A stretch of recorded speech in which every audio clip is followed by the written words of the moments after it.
The fork paused mid-air. Laughter still rang in the air when I said it. How does it feel knowing this useless one won't be paying your bills anymore? Silence swallowed the room whole. My father's mouth hung open. My mother's smile froze, fork trembling in her hand. My brother snorted until he realized I wasn't joking. I stood, pushed my chair back slowly, deliberate, controlled, the same way I'd done everything in this family. And then I left. No slammed doors, no screaming, just quiet footsteps and the echo of everything they'd taken for granted. They used to be proud of me, or maybe just proud of what I did for them. I was the good kid, the one who skipped parties, took weekend jobs, and brought home groceries when my dad's hours got cut. At 17, I paid our electric bill. At 19, I bought my mom's medication when her insurance lapsed. By 25, I was funding 3 lives. They never said thank you, but they never had to. That's how manipulation works. It dresses itself as family. I thought love meant sacrifice. Turns out, I was just convenient. The shift started small. Dad made jokes about me still being single. Mom rolled her eyes every time I brought up work. My brother called me a workhorse, like that was somehow pathetic. I laughed it off, until I realized I was the only one not laughing. The dinner table became a war zone masked in cutlery. Every bite came with a jab. You know your brother's wife is pregnant again. That's real purpose. You still living in that apartment alone? So sad. When are you going to do something meaningful? I'd nod, sip water, smile tight. They didn't know I was watching, tracking every auto payment, every passive-aggressive jab, every time they forgot to reimburse me.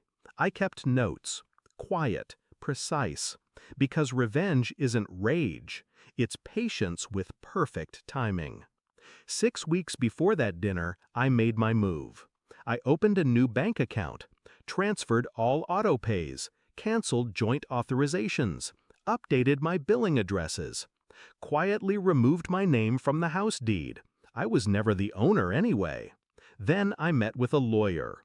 The mortgage was in default, something they hid from me, but couldn't hide from the mailman. I let it sit. Not my house, not my problem. I paid the final utility bill, closed the accounts, scheduled everything to end 2 days after that dinner. And then I waited. They pushed me too far that night.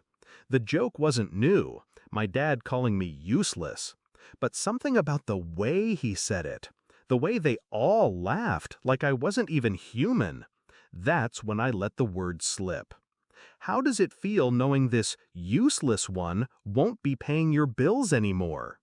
You could hear the radiator humming. And the moment I stepped outside, I didn't feel guilt.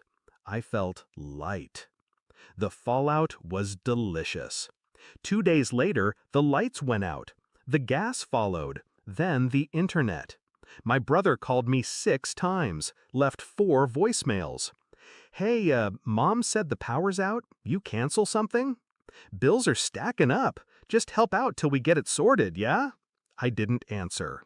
They stopped calling after I texted this. Figure it out like I did. 3 weeks later, I heard from a neighbor that the water had been shut off. Mom had started asking church friends for help. My brother's wife moved back in with her parents. The mortgage company repossessed the house 2 months later.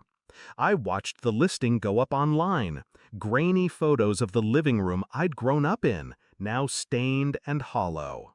They moved into a cramped apartment on the east side. No more dinners, no more control, just silence. I don't visit. They don't ask. But sometimes I see them around town.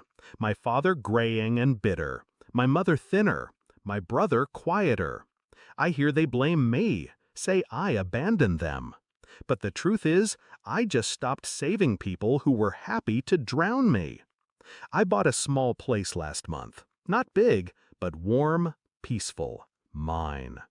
I sleep through the night. I wake up with silence, not tension. And when I eat dinner, there's no sneering across the table.